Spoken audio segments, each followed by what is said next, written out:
The pearls of the Arabian Gulf, the best and purest pearls of the world. We don't have any special mention very early Islamic history.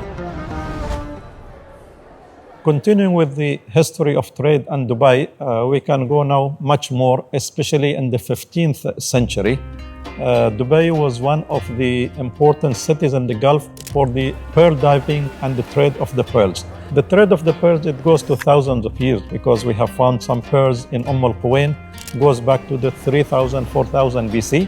So which means that this habit and this craft, it was there for thousands of years, especially on the cities along the coast of Arabia, Bahrain, Qatar, Abu Dhabi, Dubai, Sharjah, and others.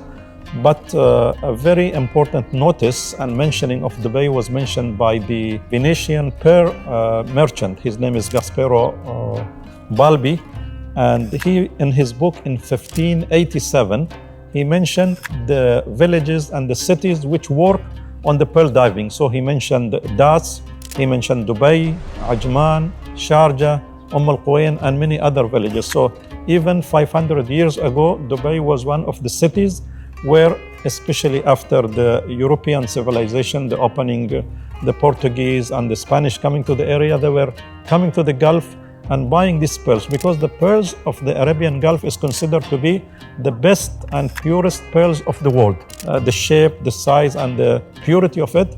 So the merchants were coming from Europe, from India, to the Gulf area to buy these pearls, and then they use it to put on their crowns for the queens and the kings and so on. So since then, Dubai was the city of pearls in the 15th and the 16th century.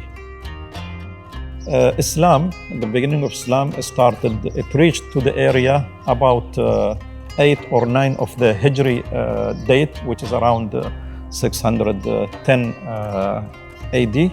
We don't have any special mention of the city or the location of Dubai, but we have Jilfar in Ras Al Khaimah, and Diba, it was mentioned in the very early Islamic history. Dubai, we can mention one of the most important sites, which is the Jumeirah archaeological sites, goes back to the 2nd Hijri date, about the 9th AD Christian calendar. Islamic site in Jumeirah, again, it was a village in between Iraq to the north and Oman to the south. So it was one of the villages or the cities which the caravans usually were passing by. And what we have nowadays from the Jumeirah, it's a very small piece of it. According to the archaeologists, it's supposed to be much larger, about 1 kilometer, maybe by 1 kilometer, a village along the Jumeirah beach.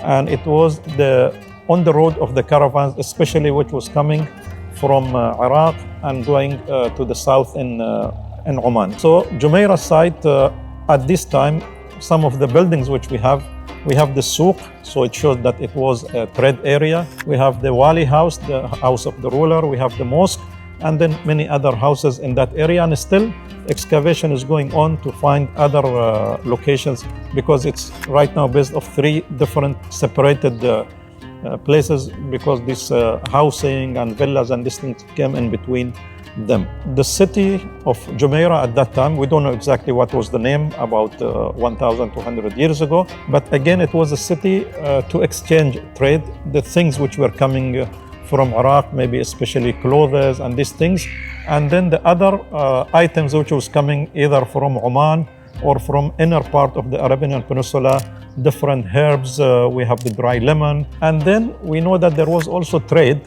between Jilfar, which is Ras Al Khaimah, and Iran and Pakistan and India at this olden time. So again, it was a place for exchanging trade, which is still going on until nowadays, as Dubai is a center for trading, importing and re-exporting the items to the other places.